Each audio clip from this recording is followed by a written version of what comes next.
بسم اللہ الرحمن الرحیم، اللہم صلی علی محمد و علی محمد۔ میں ہوں حکیم سے زین الحسن کاظمی۔ آج میں آپ کو بتاؤں گا ایک بہت ہی امپورٹنٹ ٹاپک ہے کہ انسان کا مزاج جو ہے کیسے جانا جائے۔ اکثر لوگ شکایت کرتے ہیں کہ ان کو یہ مسئلہ ہے، وہ مختلف مسائل ہیں، بواسیر کا مسئلہ ہے، گھٹنوں کا درد کا مسئلہ ہے، اور بہت سارا وہ علاج کروا چکے ہیں، خصوصاً لیڈیز کے جو مسائل ہیں، لیکن ان کا وہ مسئلہ کلیئر نہیں ہوتا۔ تو اس میں سب سے جو امپورٹنٹ چیز ہوتی ہے جو ہمیں دیکھنا پڑتی ہے وہ ہے جی انسان کا مزاج۔ انسان کے جسم میں ہمیں سب سے پہلے یہ جاننا بہت ضروری ہے کہ اس کے جسم میں گرمی کی زیادتی ہے، بلغم کی زیادتی ہے یا خشکی کی زیادتی ہے، کیونکہ اللہ پاک نے ایک نظام رکھا ہے جسم کے اندر۔ جب گرمی زیادہ ہو اس کو ہم طب میں صفرا کہتے ہیں، ایک صفراوی مریض ہے، جیسے اسے یرکان ہو جاتا ہے، پیلا یرکان، تو سب کو پتہ ہے کہ اور بندے کی زبان پہ ہوتا ہے کہ یہ گرمی ہوئی ہے، گرمی کا مریض ہے، تو طب میں اس کو کہتے ہیں صفرا کی زیادتی۔ یا بواسیر کا مسئلہ ہے تو بندے ہر کسی کو پتہ ہے کہ خشکی تیزابیت زیادہ ہے، تو طب میں اسے کہتے ہیں کہ جسم میں سوداویت بڑھ گئی ہے۔ اسی طرح جب کچا ریشہ آ رہا ہو، بلغم آ رہا ہو، تو وہ بلغم کی زیادتی ہوتی ہے۔ لیکن اس کی تشخیص بڑی ضروری ہے کہ اگر کسی کو کوئی بیماری ہے تو ہم اس کی تشخیص کیسے کر سکتے ہیں۔ تو ایک بہت ہی سمپل فارمولہ ہے۔ ایک تو سب سے پہلے میرا جو طریقہ کار ہے، ہم اس میں صبح کا پہلا پیشاب جو ہوتا ہے، فرسٹ یورین، وہ سفید بوٹل آپ لے کے 1.5 لیٹر والی بوٹل لیں، اس کے اوپر سے اسٹکر وغیرہ اتار دیں، اس کے اندر صبح کا فرسٹ یورین آپ کر کے وہ کلیئر تصویریں بنا کے سینڈ کر دیں، تو اس کا مزاج وغیرہ ساری چیزیں وہاں سے بھی کلیئر ہوتی ہیں۔ باقی اس کے علاوہ جو اس میں ایک ہے کہ یورین یورین ڈی آر ایک ٹیسٹ ہوتا ہے، یورین ڈیٹیل رپورٹ۔ اس میں پی ایچ لیول پیشاب کا جو ہوتا ہے وہ بھی کافی حد تک ہمیں ہیلپ کرتا ہے کہ مریض کی اس کا کیا حالات ہے جسم میں، اس کے اگر کوئی اس کے معدے میں جلن ہو رہی ہے تو وہ کیا تیزابیت کی وجہ سے ہو رہی ہے یا گرمی کی وجہ سے ہو رہی ہے، جسم میں کس چیز کی زیادتی ہے، کیونکہ مختلف بیماریاں جو ہیں اس میں مختلف مزاج کے لحاظ سے میڈیسن بھی دی جاتی ہے اور اس کی غذائی ڈائٹ پلان بھی دیا جاتا ہے۔ تو پی ایچ ویلیو ہم دیکھتے ہیں اس میں مختلف اس کی ویلیوز آتی ہیں۔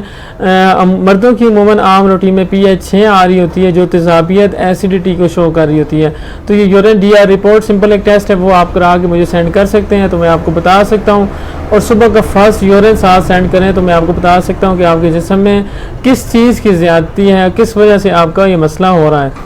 دوسرا یہ ہے کہ پی ایچ اگر 5 میں آ رہی ہو تو اس میں ایسیڈیٹی تو ہوتی ہے، لیکن اس میں ساتھ جسم میں حرارت بھی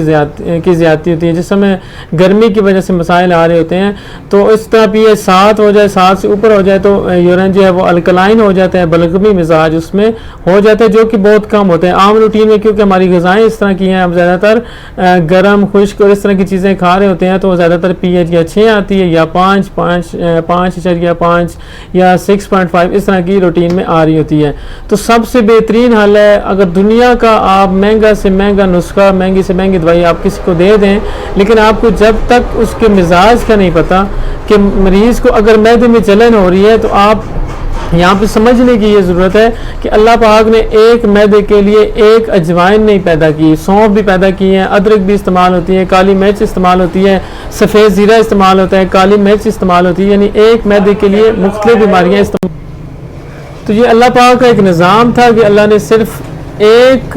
جڑی بوٹی پیدا نہیں کی۔ اب جو لوگ کہتے ہیں نا ایک ہی ہم دوائی دیں گے وہ ساری بیماریوں پہ کام کرے گی، کوئی بھی مسئلہ ہو، کوئی بھی پیشنٹ آ جائے، بچہ بڑا چھوٹا عورت مرد، اس سب کو وہ ایک ہی میڈیسن بتا رہے ہوتے ہیں۔ تو اس میں یہ مسئلہ ہے کہ اگر ایک ہی دوائی سب بیماریوں کا علاج ہوتی تو ہمیں اللہ پاک نے اتنی ہزاروں بوٹیاں جو پیدا کی ہیں وہ کرنے کی ضرورت نہ پڑتی، ایک چیز دے دیتے اور کہتے کہ یہ سب بیماریوں میں استعمال کر سکتے ہیں۔ معصومین کی جو روایت ہیں اس میں بھی مختلف بیماریوں کے لیے مختلف میڈیسن بتائی گئی ہیں۔ جب ان کے پاس کوئی پیشنٹ آیا ہے تو مولا جانتے تھے کہ اس مریض کو کیا دینا ہے، تو اس کے مطابق بتایا گیا ہے۔ اب اکثر یہ کیا ہوتا ہے کہ بہت اچھی میڈیسن لوگ مہنگی میڈیسن یوز کر رہے ہوتے ہیں، لیکن مسئلہ یہ آ رہا ہوتا ہے کہ انہیں کوئی فائدہ نہیں ہو رہا ہوتا، بجائے فائدہ کی انہیں نقصان ہو رہا ہوتا ہے۔ مثال کے طور سے اگر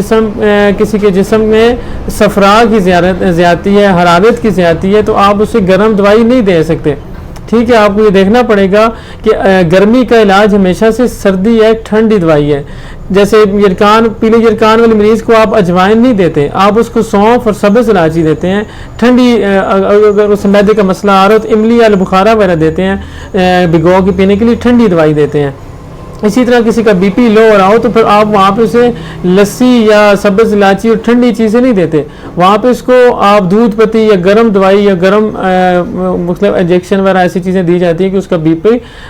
نارمل ہو۔ اگر بی پی بہت زیادہ ہائی ہو رہا ہو تو آپ اس کو اجوائن یا دارچینی لونگ وغیرہ اس طرح کی چیزیں نہیں دے سکتے۔ تو یہ بہت امپورٹنٹ ٹاپک ہے، سب سے زیادہ ضروری ہے کہ مزاج کو آپ کو سمجھنا پڑے گا۔ آپ کسی بھی قسم کی دوائی یوز کریں گے، اگر آپ کے مزاج کے موافق نہیں آئے گی تو آپ کو بجائے فائدے کے وہ نقصان دے گی۔ میرا یہ مقصد تھا آپ کو بتانا، آپ کوئی بھی پیشنٹ ہو مجھ سے کانٹیکٹ کر سکتا ہے اپنے مزاج جاننے کے لیے، مزاج کے مطابق کون سی غذا کھانی چاہیے جاننے کے لیے، اور اس کے مطابق دوائی کے لیے بھی کانٹیکٹ کر سکتے ہیں۔ والسلام علیکم ورحمۃ اللہ، شکریہ۔